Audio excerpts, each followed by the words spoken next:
बच्चों, कैसे हैं आप सभी? मैं आशा करती हूँ सभी लोग स्वस्थ और प्रसन्न होंगे। आज हम हमारा पाठ वचन को पढ़ेंगे और समझेंगे। आइए इस पाठ को प्रारंभ करते हैं। ये है पाठ 8, वचन यानी नंबर। वचन किसे कहते हैं? वचन के माध्यम से हमें किसी संज्ञा का या सर्वनाम का एक या एक से ज्यादा होने का पता चलता है। कोई चीज एक है या एक से ज्यादा, उस वचन से हमें पता चलता।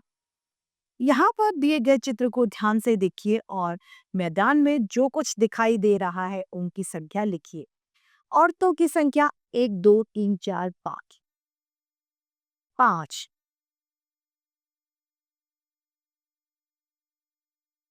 पेड़ों की संख्या 10। बच्चों की संख्या 7। बूढ़े व्यक्ति की संख्या 1। बेंच की संख्या 1। आपने पढ़ा और जाना कि कुछ चीजों की संख्या एक है और कुछ एक से ज्यादा है। शब्द के जिस रूप से उसकी संख्या का पता चलता है उसे वचन कहते हैं। वचन के दो भेद होते हैं, एक वचन तथा बहुवचन। कितने भेद होते हैं? 2, एक वचन तथा बहुवचन। पहला है हमारा एक वचन। एक वचन किसे कहते हैं?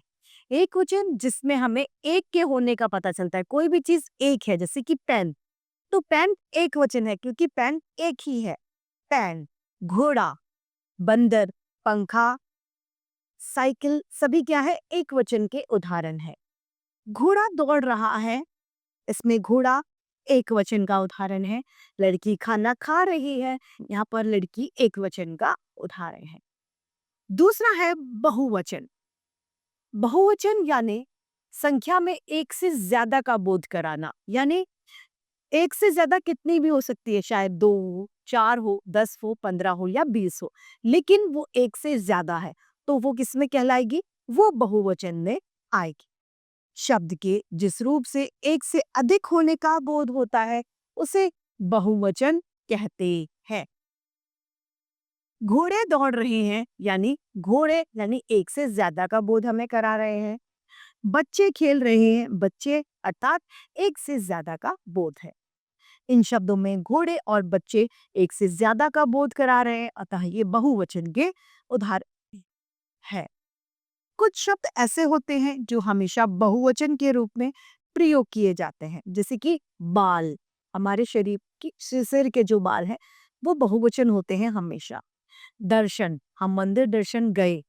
मंदिर दर्शन गया नहीं, मंदिर दर्शन हो गया नहीं, मंदिर दर्शन हो गए।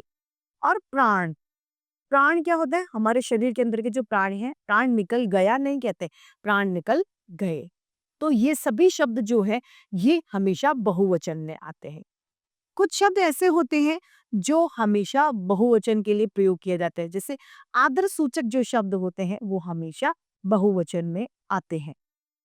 कुछ शब्द ऐसे होते हैं जो हमेशा एक वचन में प्रयोग किए जाते हैं, जैसे कि लोग, भीड़, जनता, सेना आदि।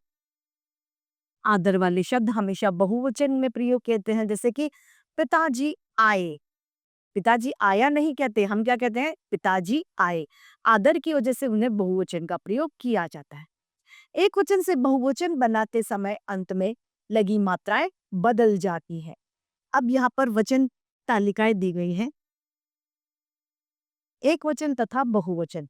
केला, केले, पंखा, पंखे, लड़का, लड़के, बस्ता, बस्ते, लोटा, लोटे, सड़क, सड़कें, मेज, मेजें, भेड़, भेड़ें, किताब, किताबें, राह, राहें, महिला, महिलाएं, दवा, दवाएं, अध्यापिका, अध्यापिकाएं, कथा, कथाएं, लेखिका, लेखिकाएं, माता, माताएं, लता, लताएं, बच्चा, बच्चे, तोता, तोते, सोफा, सोफे, बेटा, बेटे, जूता, जूते, रात, रातें, दीवार, दीवार, दीवारें, बात, बातें, कलम, कलमें, दुकान, दुकानें, कविता, कविताएं, कन्या, कन्याएं, रचना, रचना। ये सभी एक वचन से बहुवचन में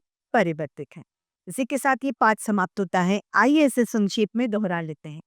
शब्द के जिस रूप से संख्या का बोध होता है, वचन कहलाते हैं। वचन के दो भेद होते हैं, एक वचन तथा बहुवचन। शब्द के जिस रूप से एक होने का बोध होता है, उसे एक वचन कहते हैं। शब्द के जिस रूप से एक से अधिक होने का बोध होता है, उसे बहुवचन कहते हैं। आदर प्रदान करने वाले के लिए हमेशा बहुवचन का प्रयोग किया जाता है। इसी के साथ ये पाठ समाप्त होता है।